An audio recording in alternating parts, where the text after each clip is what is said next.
Welcome to week 3. We're going to talk a little bit about social media and public relations. Now, I know that many of you have experience in public relations, so I'm sure we'll be able to learn a lot from each other's experiences. I'd like to spend a little bit of time highlighting some of the thoughts that I gleaned from this week's reading, especially in our text. We'll start with the notion that you can use analytics and other social media data to help businesses or other organizations link the social media efforts to the results. And these results go beyond the superficial Facebook like or share, retweets, things like that. What we're really trying to do is affect change based upon business or organizational objectives. So you may be trying to increase web traffic, generate sales leads, increase conversions to online purchases, reduce company expenses, or maybe improve customer awareness or overall public relations. Your author puts it this way by saying that businesses want social media to be connected to their larger goals and strategies for maintaining and growing business. Reminds me of a quote from Dr. Stephen Covey, who said, "We should always begin with the end in mind."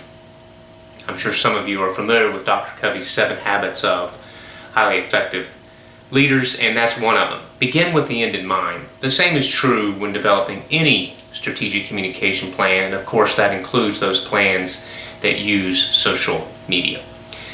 Now, another point that I want to bring out is this notion of Edelman, which is the PR firm. When he first came up with his 60-page PR plan, he said that he had a simple philosophy. And that philosophy is this: do good, tell other people about it. Very good advice for any communication, especially public relations, and including public relations for social media. Do good, tell other people about it. Now, another reading that we had from our text was the Rissy piece from 2013. This talks about how traditional, social, and earned media should be focused on business results. Measure what matters. The idea being that impressions and ad equivalency, those are moot points if your media efforts aren't impacting the company's bottom line. So you may want to rethink your media placements or social sharing or online pieces and make sure that they're driving a conversation that may not be happening with other forms of more traditional media. I also like the author talks about this notion that we should adopt a channel agnostic approach. A channel agnostic approach. In other words, don't necessarily get wrapped around the axle on what channel you use. Think about the objective, again, the end being foremost in your mind, and what are the methods that we can use? What messages should we be communicating to reach those objectives? If social media is one of them, great. But don't get focused and don't allow yourself to get tunnel vision thinking that social media is the only way that you can affect good public relations. So some good advice there.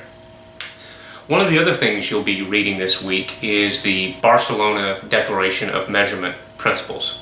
Now, when you read that, I encourage you to pay specific attention to principle number 6, which states social media can and should be measured using clearly defined goals and outcomes for social media and evaluating quality and quantity. I think often this is an area that gets overlooked, especially when social media is concerned. So enjoy reading that this week, and more importantly, enjoy putting that into practice in your own organization. Now, our discussion this week is a fun one. We get to look at an article that describes the New York Police Department's effort to host a Twitter campaign. The idea was that you would take a picture interacting with New York Police Department or members of the New York Police Department, and you would post it online using the hashtag MyNYPD. After reading the piece, you'll find that the result was not what they had hoped for. Now, as you read it, think about how you could have done things differently. What are some recommendations that you would make if you were providing public relations for the New York City Police Department. Also, one other little tidbit, you may want to, after you read the article, go down to the comments. Sometimes you can read those comments and it'll give you some good insights into how the readers perceive that article. Well, that's it for now. As always, stay ahead with all assignments, stay engaged in the discussion board, and enjoy this time of learning.